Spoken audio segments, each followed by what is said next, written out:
ചാനലിലേക്ക് എല്ലാവർക്കും സ്വാഗതം. ഇന്നത്തെ റെസിപ്പി ഒരു ബ്രേക്ക്ഫാസ്റ്റിനുണ്ടാക്കിയെടുത്ത ഭട്ടൂരയാണ്. നല്ല സോഫ്റ്റായിട്ടുള്ള ഭട്ടൂരയാണ് നമ്മൾ ഉണ്ടാക്കിയെടുത്തിരിക്കുന്നത്. ഇതിന് കോമ്പിനേഷനായിട്ട് നല്ലൊരു മുട്ടക്കറിയും ഉണ്ടാക്കിയിട്ടുണ്ട്. ഞാൻ രണ്ട് റെസിപ്പിയായിട്ടാണ് ഇടുന്നത്. നമുക്കിപ്പം ഈ ഭട്ടൂര ഉണ്ടാക്കുന്നത് എങ്ങനെയെന്ന് വീഡിയോയിലൊന്ന് കണ്ടു നോക്കാം. ഭട്ടൂര ഉണ്ടാക്കുന്നതിന് നമുക്കൊരു ചെറിയ ഡിഷിൽ ഒരു 1/4 കപ്പ് ഇളം ചൂട് പാലെടുക്കാം. ഇതിലേക്ക് 1/2 ടീസ്പൂൺ ഈസ്റ്റ് ഇട്ട് കൊടുക്കാം.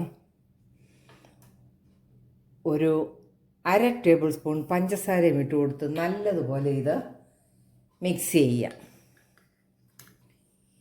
ഈ മിക്സ് ഒരു 10 മിനിറ്റ് നമുക്ക് മാറ്റി വെക്കാം. അപ്പോൾ ഇത് നല്ലതുപോലെ പൊങ്ങി വരും. ഇതുപയോഗിച്ചാണ് നമുക്ക് മാവ് കുഴയ്ക്കേണ്ടത്. നമുക്കിത് അടച്ചു മാറ്റി വെക്കാം. 10 മിനിറ്റായി നമ്മൾ ഈ പാല് വെച്ചിരുന്നത് നല്ലപോലെ പൊങ്ങി വന്നിട്ടുണ്ട്. ഇനി നമുക്ക് മാവ് കുഴയ്ക്കാൻ തുടങ്ങാം. ഭട്ടൂര ഉണ്ടാക്കാനായിട്ട് ഞാനൊരു ബൗൾ എടുത്ത് വെച്ചിട്ടുണ്ട്. ഇതിലേക്ക് 1 കപ്പ് മൈദ മാവ് ഇട്ട് കൊടുക്കാം. ആവശ്യത്തിന് ഉപ്പിട്ട് കൊടുക്കാം. ഈ പൊടി ഒന്ന് നമുക്കിതെല്ലാം ഉപ്പും കൂടെ ഒന്ന് നല്ലപോലെ മിക്സ് ചെയ്ത് കൊടുക്കാം.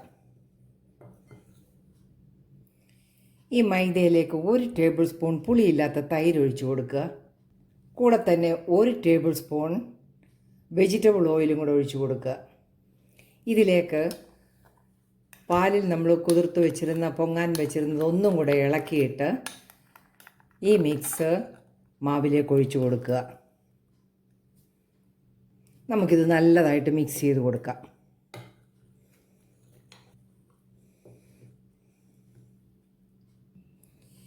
ഈ പാലിൻ്റെ കൂട്ടുകൊണ്ട് മാത്രം ഈ മാവ് കുഴച്ചെടുക്കാൻ പറ്റുകയില്ല. അതിന് കൂടെ തന്നെ ഒരു 1/4 കപ്പ് ഇളം ചൂടുവെള്ളം കുറേശ്ശെ ഒഴിച്ച് നമുക്ക് ഈ മാവ് കുഴച്ചെടുക്കാം. ഇനി കൈ കൊണ്ട് കുഴയ്ക്കാം.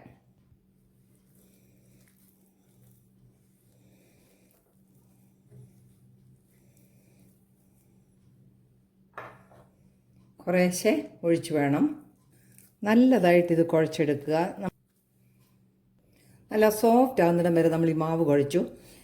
ഇനി ഈ പാത്രത്തിനകത്ത് നമുക്ക് ഈ മാവ് വേറൊരു പാത്രത്തിലോട്ട് മാറ്റിയിട്ട് നമ്മൾ മാവ് എടുത്തിരുന്ന ഈ ബൗളിനകം ഇച്ചിരി എണ്ണ തടവി കൊടുക്കുക. ഇതിനകത്തേക്ക് നമ്മൾ ഈ സോഫ്റ്റ് ആക്കി എടുത്തിരുന്ന മാവ് വെക്കുക. മാവിൻ്റെ പുറത്തേക്ക് കുറച്ച് എണ്ണയൊന്ന് തൂവി കൊടുക്കുക. നമുക്ക് ഈ മാവ് ഒരു 2 മണിക്കൂറൊന്ന് അടച്ചു വെക്കാം. 2 മണിക്കൂറായി. നമുക്ക് ഈ മാവൊന്ന് നോക്കാം. നല്ലതുപോലെ പൊങ്ങി വന്നിട്ടുണ്ട്. നമുക്കിതൊന്നുകൂടെ ഒന്ന് ചെറുതായിട്ട് കുഴച്ചെടുത്താൽ മതി. നല്ലതായിട്ടെല്ലാം സോഫ്റ്റായിരിക്കുന്ന മാവാണ്. നമുക്കൊന്നുകൂടെ ഒന്ന് കുഴച്ച് ഉരുളകളാക്കിയെടുത്ത് പരത്തി വെക്കാം. നമുക്കിതിൽ നിന്ന് ചെറിയ ഉരുളകളെടുക്കാം. നമുക്ക് ഈ കൗണ്ടർ ടോപ്പിൽ കുറച്ച് പൊടി ഇട്ട് കൊടുക്കാം. മൈദ വേറാം. ഇതൊന്ന് പരത്തിയെടുക്കാം.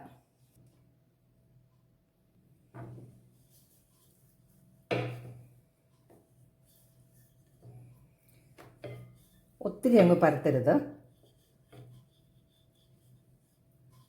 കുറച്ച് ചപ്പാത്തി പോലെ ആകരുത്, കുറച്ച് കനം വേണം. ഇങ്ങനെ നമുക്ക് ബാക്കിയുള്ളതെല്ലാം ഒന്ന് പരത്തിയെടുക്കാം.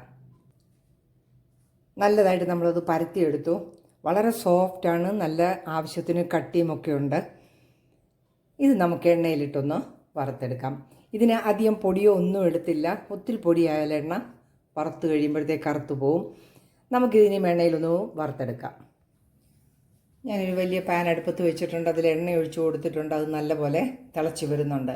നല്ലപോലെ എണ്ണ ചൂടായി കഴിയുമ്പോൾ നമുക്ക് ലോ ഫ്ലെയിമിൽ കൊടുക്കണം. ഇല്ലെങ്കിൽ ഭട്ടൂര ഇട്ട് കഴിയുമ്പോഴത്തേക്ക് അത് പെട്ടെന്ന് അകമൊന്നും വേകാതെ വരും. നമുക്കിനി ലോ ഫ്ലെയിമിൽ ഇട്ട് കൊടുക്കാം. നമുക്കിതിലേക്ക് ഓരോന്നും ഇട്ട് കൊടുക്കാം.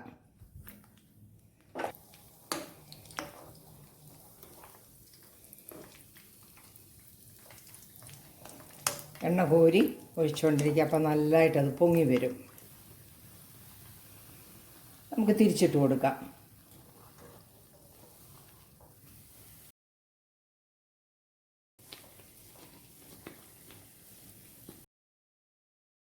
നമുക്കിത് കോരാം.